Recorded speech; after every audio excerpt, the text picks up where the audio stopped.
পৃথিবীর কোটি কোটি ইমানদার মুসলিমরা যখন এই রাসূলুল্লাহ সাল্লাল্লাহু আলাইহি ওয়াসাল্লামকে সালাম প্রদান করেন, তারা রাসূলের পরিবারবর্গ তাদের প্রতিও সালাম প্রদর্শন করেন।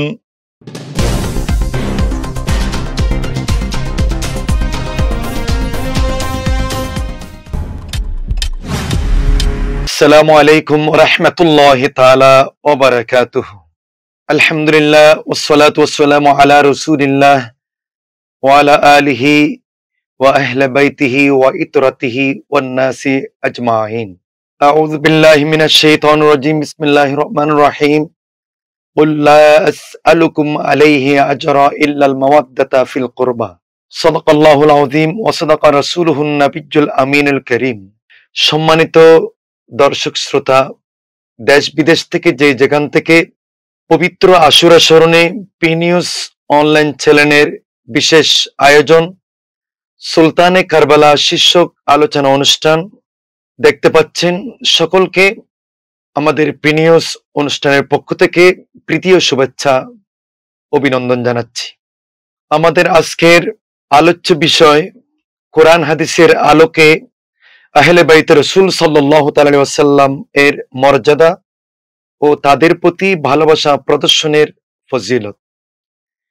এই বিষয় নিয়ে আলোচনা করবার জন্য আমাদের মাঝে উপস্থিত হয়েছেন চট্টগ্রাম বন্দরস্থ ঐতিহ্যবাহী দ্বীনী প্রতিষ্ঠান তৈবিয়া ইসলামিয়া ফাজিল ডিগ্রি মাদ্রাসার সম্মানিত সুযোগ্য অধ্যক্ষ মহোদয়, বিশিষ্ট লেখক, গবেষক, স্থানীয় এবং জাতীয় পত্রিকার কলামিস্ট হযরতুল আল্লাম মুফতি আল্লামা বদিউল আলম রাজবী মুদ্দাজিল্লুহুল আলী মোহতরম, আপনাকে আমাদের স্টুডিওর পক্ষ থেকে স্বাগত।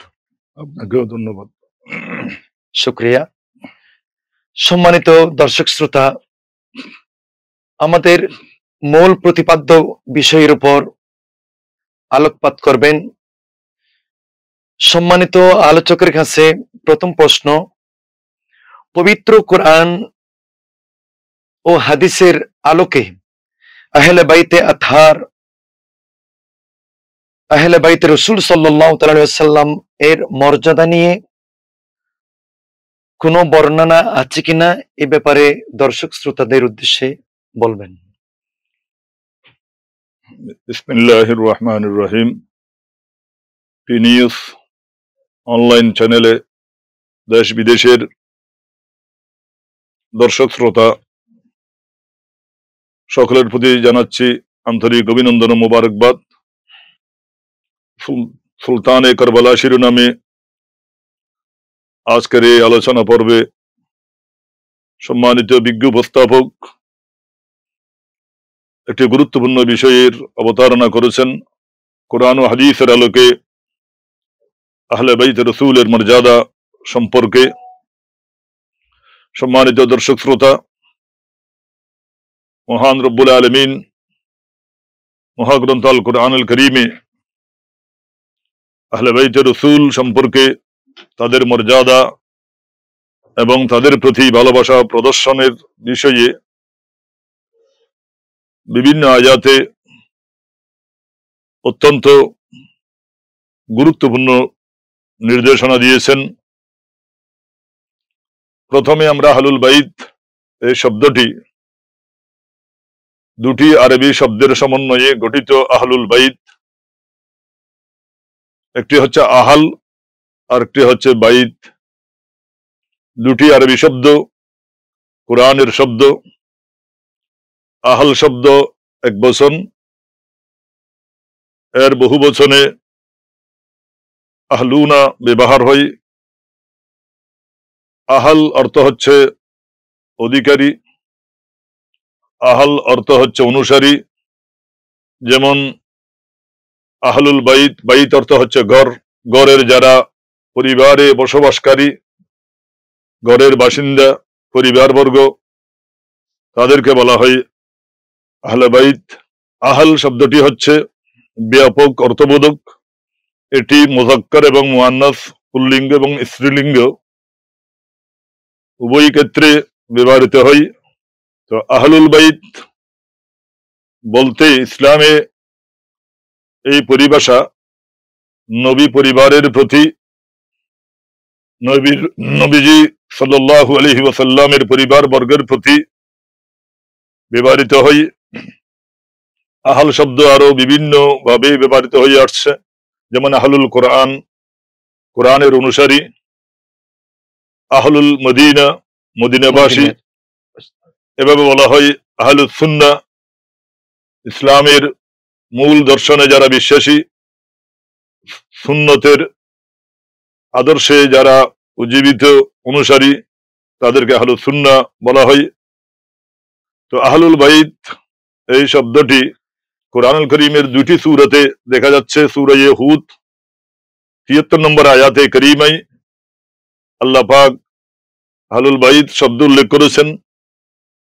আরেকটি আমরা দেখতে পাচ্ছি সূরা হুজুরাতের ৩৩ নম্বর আয়াতে কারীমায় আহলে বাইতের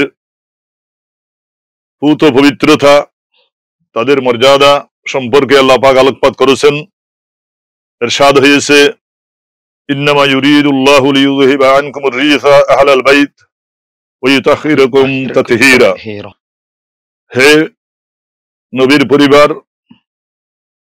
আহলে বাইত, আল্লাহ তাআলা তো কেবল তোমাদের থেকে অপবিত্রতা দূরীভূত করতে চান, ওয়া ইউতাহহিরাকুম তাতহীরা, এবং তোমাদেরকে সম্পূর্ণরূপে পবিত্র করতে চান।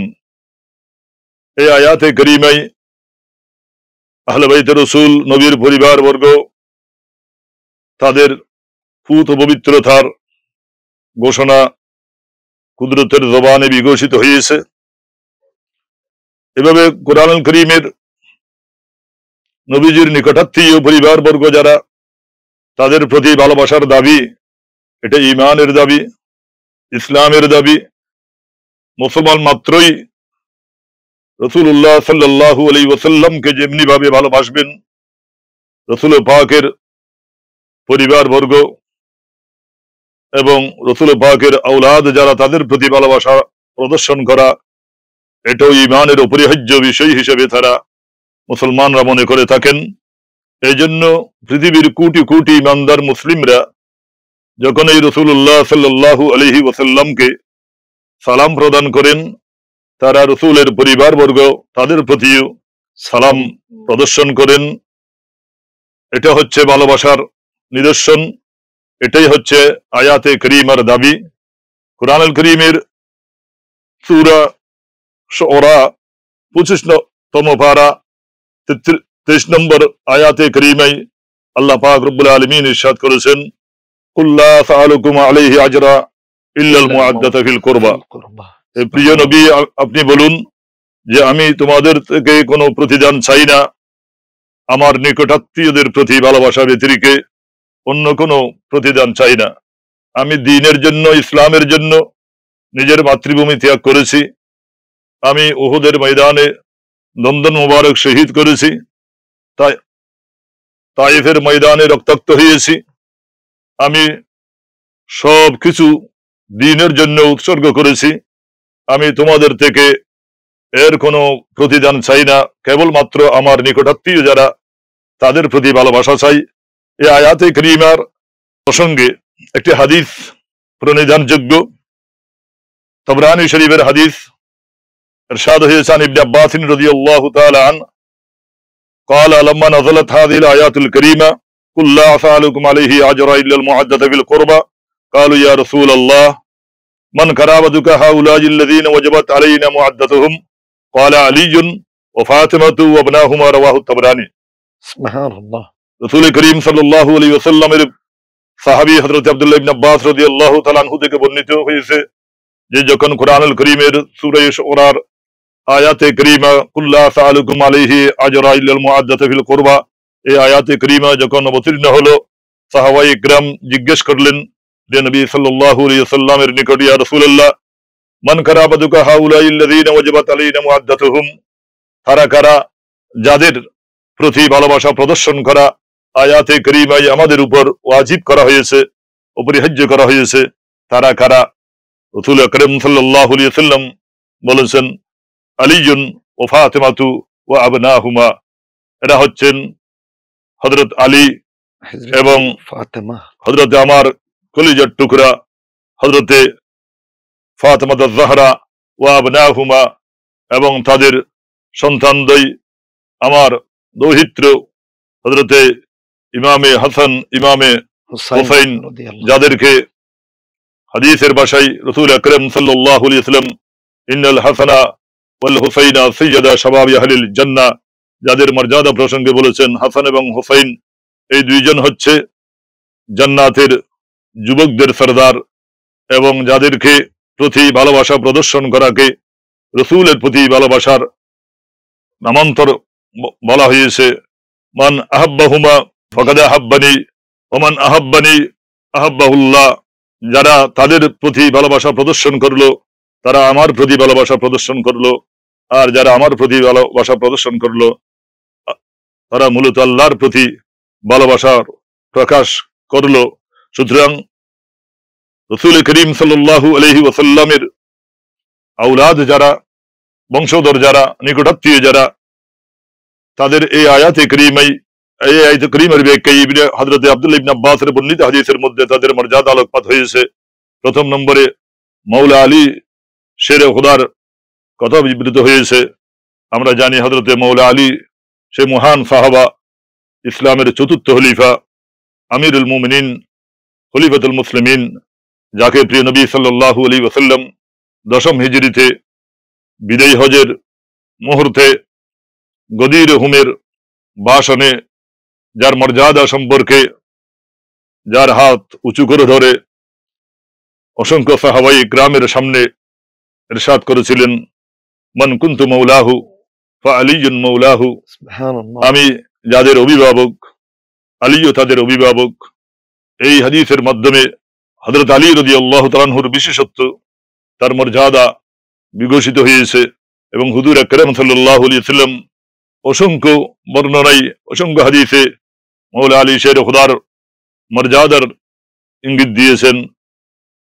আরো এক হাদিসের মধ্যে রয়েছে, আনা মদিনাতুল ইলমে ওয়া আলীউন বাবুহা, হযরত আলী রাদিয়াল্লাহু তাআলা আনহুকে ইলমের দ্বার বলা হয়েছে, দরজা বলা হয়েছে, এবং যিকরু আলীইন ইবাদাতুন বলা হয়েছে।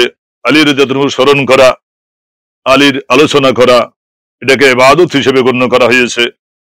হুজুর সাল্লাল্লাহু আলাইহি ওয়াসাল্লাম আলী রাদিয়াল্লাহু তাআলা আনহু প্রসঙ্গে বর্ণনা করেছেন, আন নাযরু ইলা ওয়াজহি আলীইন ইবাদাতুন, হযরত আলী রাদিয়াল্লাহু তাআলা আনহুর চেহারার প্রতি দৃষ্টিপাত করা এটাও ইবাদত। সুতরাং তার অবদান ইসলামের ইতিহাসে, ইসলামের খোলাফায়ে রাশিদিনের অন্যতম মহান দিশারি হিসেবে তার অবদান অনস্বীকার্য, অবিস্মরণীয়। এভাবে হযরতে ফাতেমা আয-জাহরা রাদিয়াল্লাহু তাআলা আনহাকে রাসূল আকরাম সাল্লাল্লাহু আলাইহি ওয়াসাল্লাম সম্বোধন করে বলেছিলেন, ইয়া ফাতেমা আলা তারদিনা আন তাকুনি সাইয়্যিদাতুন নিসাইল আলামিন ওয়া সাইয়্যিদাতুন নিসাইল মুমিনিন ওয়া সাইয়্যিদাতুন নিসাই হাযিল উম্মাহ। হযরতে ফাতেমা আয-জাহরা রাদিয়াল্লাহু তাআলা আনহুকে সম্বোধন করে বলেছিলেন, হে আমার কলিজার টুকরা ফাতেমা, তুমি কি এতে সন্তুষ্ট নও যে তুমি হবে সমগ্র বিশ্বের রমণীদের সরদার, এবং কিয়ামতের ময়দানে তুমি সমগ্র মুমিনদের সরদার, এবং এই উম্মতের তুমি সৈয়দা, সরদার হিসেবে তুমি তোমার মর্যাদা। এভাবে হযরতে ফাতেমা আয-জাহরাকে নিজের কলিজার টুকরা হিসেবে, অঙ্গের টুকরা হিসেবে হুজুর আকরাম সাল্লাল্লাহু আলাইহি ওয়াসাল্লাম ইরশাদ করেছেন। তো আমরা অসংখ্য হাদিসে রাসূল সাল্লাল্লাহু আলাইহি ওয়াসাল্লাম কোরআনুল কারীমের পাশাপাশি আমরা যদি হাদিসে রাসূলের মুনাকিব আহলে বাইতের মর্যাদা, তাদের সম্মান, তাদের প্রতি ভালোবাসা প্রদর্শনের বিষয়ে সিহাসিত্য সহ অসংখ্য হাদিসের মধ্যে আহলে বাইতের রাসূলের মর্যাদা প্রসঙ্গে অসংখ্য হাদিস ইরশাদ হয়েছে। প্রসিদ্ধ হাদিস সকলেই অবগত, হযরতে আবু যর গফারি রাদিয়াল্লাহু তাআলা আনহু থেকে বর্ণিত, আবি যর রাদিয়াল্লাহু তাআলা আনহু ইয়াকুলু, ক্বালা সামি'তু আন-নবিয়্য সাল্লাল্লাহু আলাইহি ওয়াসাল্লাম ইয়াকুলু, যে হযরত আবু যর গিফারি রাদিয়াল্লাহু থেকে বর্ণিত, তিনি বলেন, আমি রাসূল আকরাম সাল্লাল্লাহু আলাইহি ওয়াসাল্লামকে এই হাদিস বলতে শুনেছি, আলা ইন্না মাসলাহ আহলে বাইতি ফীকুম মিসলা সাফিনাত নূহিন, যে হুজুর আকরাম সাল্লাল্লাহু আলাইহি ওয়াসাল্লাম ইরশাদ করেছেন যে আমার আহলে বাইতের দৃষ্টান্ত হচ্ছে তোমাদের মাঝে নূহ আলাইহিস সালামের কিস্তি তুল্য। নূহ আলাইহিস সালামের কিস্তি তুল্য, মান রাকাবাহা নাজা, যারা নূহ আলাইহিস সালামের মহাপ্লাবনের সময় সেই কিস্তিতে আরোহণ করেছিল তারা পরিত্রাণ পেয়েছিল, নাজাত পেয়েছিল। ওমান তাহাল্লাফা আনহা হালাকা, আর যারা আহলে বাইত রাসূলের বিরোধিতায় তাদের আদর্শ থেকে বিচ্যুত হলো, যারা পশ্চাৎপদ হলো, তারা ধ্বংস হলো। সুতরাং আহলে বাইতের যারা বিরোধিতা করবে, আহলে বাইতের প্রতি যারা অসম্মান প্রদর্শন করবে, আহলে বাইতের প্রতি যারা বিদ্বেষ পোষণ করবে, আহলে বাইতের প্রতি যারা কটূক্তি করবে, তাদের প্রতি মন্দ ধারণা রাখবে, তাদের ধ্বংস নিবেজ্য। এটাই হাদিসের মধ্যে, হাদিসের মর্মকথা, এবং এটাই ঈমানের দাবি, এটাই হচ্ছে ইসলামের শিক্ষা। রাসূল আকরাম সাল্লাল্লাহু আলাইহি ওয়াসাল্লামের আহলে বাইত রাসূল সম্পর্কে মানব জাতি, মুসলিম উম্মাহকে তাদের মর্যাদা সম্পর্কে যে নির্দেশনা দিয়েছেন, এই প্রসঙ্গে অনেকগুলো হাদিস আমরা দেখতে পাচ্ছি। হুজুর আকরাম সাল্লাল্লাহু আলাইহি ওয়াসাল্লাম সমগ্র বিশ্ব মানব মণ্ডলীকে সম্বোধন করে বলেছেন, ইয়া আইয়ুহান নাসু, হে মানব মণ্ডলী, ইন্নী তারাকতু ফীকুম, আমি তোমাদের মধ্যে রেখে যাচ্ছি এমন দুটি গুরুত্বপূর্ণ বিষয়, মা ইন আহাস্তাহুম বিহি, যদি তোমরা তা আঁকড়িয়ে ধরো, লান তাদিল্লু, তোমরা কখনো পথভ্রষ্ট হবে না, কিতাব আল্লাহ ওয়া ইত্রাতি, একটি হচ্ছে আল্লাহর কিতাব, আর একটা হচ্ছে আমার বংশধর। যেমনি ভাবে অন্য হাদিসের মধ্যে তারাকতু ফীকুম আমরাইনে লান তাদিল্লু মা তামাসসাকতুম বিহিমা, কিতাব আল্লাহ ওয়া সুন্নতে নবী, যে আমি তোমাদের মাঝে দুটি জিনিস রেখে যাচ্ছি, যে দুটি জিনিস আঁকড়িয়ে ধরলে মজবুত ভাবে তোমরা কখনো পথভ্রষ্ট হবে না। একটা হচ্ছে আল্লাহর কিতাব, আর একটা হচ্ছে আমি নবীর সুন্নাহ হাদিস। আর এই হাদিসের মধ্যে রাসূল আকরাম সাল্লাল্লাহু আলাইহি ওয়াসাল্লাম কিতাবুল্লাহ, যেটাকে হাবলুল্লাহ বলা হয়েছে, এবং যেটা ইত্রাতি, এটা হচ্ছে আহলে বাইত রাসূলিল্লাহ। সুতরাং এদের প্রতি ভালোবাসা, এটা ঈমানের দাবি। ঈমানদার কখনো রাসূল করিম সাল্লাল্লাহু আলাইহি ওয়াসাল্লামের উম্মতের দাবিদার হয়ে রাসূল পাকের বংশধরদের প্রতি কোনোভাবে প্রত্যক্ষ পরোক্ষভাবে বক্তব্যের মাধ্যমে, লিখনির মাধ্যমে, আপনার কোন পর্যায়ে কোন ক্ষেত্রে আহলে বাইত রাসূল, নবীর পরিবারবর্গ, নবীর আপনার পরিবারের সম্মানিত মর্যাদা মণ্ডিত সদস্যদের প্রতি বিরূপ মন্তব্য করতে পারে না, তাদের প্রতি অসম্মান করতে পারে না, তাদের প্রতি ভালোবাসা, এটাই হচ্ছে ঈমানের নিদর্শন এবং ঈমানের পরিচায়ক। শুকরান।